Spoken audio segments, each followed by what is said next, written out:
Welcome to Retirement with Jim. So today, I'm going to talk about the things I learned in retirement. So before we get started, if you like my channel, please consider subscribing, and it helps the channel grow. Along with, if you like the video, hit the like button and leave comments. Love to hear from you. So let's get started. So things I've learned since I have retired. I never viewed the job I had as stressful. I enjoyed it, but I realized after I have retired now how much stress that job actually did cause me. Getting up at 2 o'clock every morning, the need to perform, hit numbers, make sure the department I was running was hitting its goals and hitting its numbers, and there was a lot more, shall I just say, hidden stress and pressure, that came with that, along with the people. I enjoy people. I enjoy talking to people, dealing with people, but people can be frustrating. They can cause you a lot of grief. And so getting people to do what you need them to do, there's just all the inherent things that go with dealing with people that, become challenging, to say the very least. And it causes health issues. Whether you like it or not, the more pressure you're under, the more health-related issues you're probably going to deal with. So, dealing with stress, I realized after I had been away from it for a little while that it was really surprising that that I then really realized how much stress I was actually under. Next thing is maximizing my portfolio, protecting what I have, balancing it. Really had to, I have to say, like anything else, you're a bit of a novice as you save your money. Unless you have, all of your help from financial planning, you get started, and none of us, I think, consider ourselves to be experts on that. So maximizing, like, when to shift from higher risk to a safer area of bonds, and how much to shift over to protect your money, because you want your money to last. So a lot more work in balancing your portfolio than you think. So I was surprised at how much work was involved in that. And you know what? There is no perfect plan. I realized that after a while. It's what's good for you. It's not the plan. It's the planning. It's the work that you do to get you there, to make sure that you are as prepared as possible. Excuse me. So it's really about planning. Could I have started earlier? Now, looking back, sure. And everybody gets to see 2020, to look back.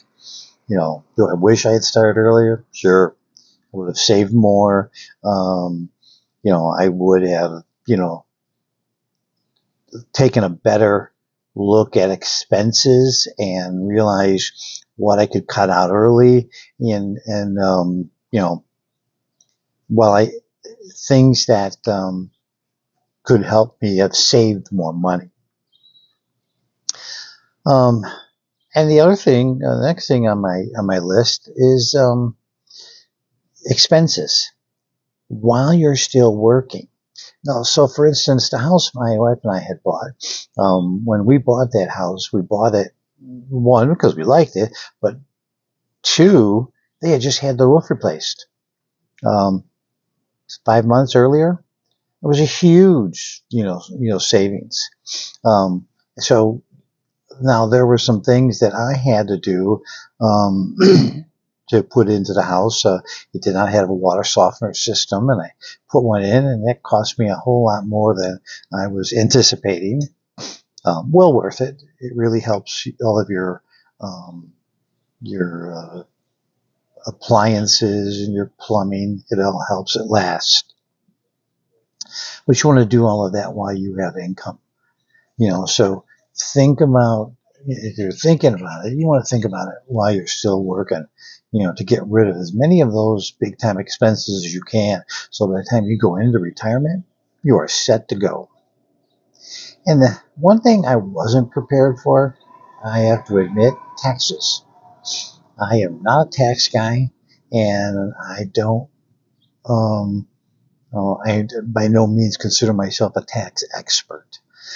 So I'm lucky. I have a great tax man, and he does a fantastic job. Thank God for Bill, my tax man. Really goes a long way in making sure I'm exactly where I need to be and I don't run into trouble, because I'm not as prepared. And I think a lot of people are not prepared for taxes as they want to be or should be. So it's just something to think about, because taxes, oh man, you really have to consider it. You got to consider what you got to do. And I think the other thing I wasn't as prepared for was inflation. Inflation has eaten up, my budget in terms of food and gas. I don't drive as much, so that's a plus. But the food budget, I can never keep the food budget in line. Excuse me. And that's mainly because, inflation has just eaten into that. So I would tell you that take inflation into account. Be prepared for it. Build a fudge factor in, because I didn't build as much of a fudge factor in for inflation as I should have. But, live and learn. You find ways to make it, work, and you figure it out. But you know what? Inflation certainly ate into, my budget more than I thought. And one thing that was surprising for me was my driving. And when I was still working, you were always in a hurry, go, go, go. I gotta go here, I gotta go there. And you probably are more aggressive in your driving. I can now say, now that I have retired, I have no place I have to go. I am in no hurry to get there. And I'm going to say I'm probably a more courteous driver. I will slow down and keep a little buffer more in between myself and other vehicles. I'm a lot more willing to let someone slip in and sit and wait and let the traffic go. Why? Because I got no place to go. In that sense, I'm in no hurry. And I have all the time in the world. Wherever I am going, I leave with plenty of time. And I have found that, my driving has slowed down. I have a sports car and lots of fun to drive and a lot of power to it. But I don't need to drive it as fast as I used to. So I'm a lot safer because of it. So it has changed my driving. So those are some of the things I have experienced, since I have retired. So for those of you that are retired, tell me, what have you experienced? What have you decided that you are seeing a difference in yourself? And for those of you that are going to retire, food for thought. So let me know what you think in the comments below. And with that, I'm going to tell you have a great day, and I will see you in the next one.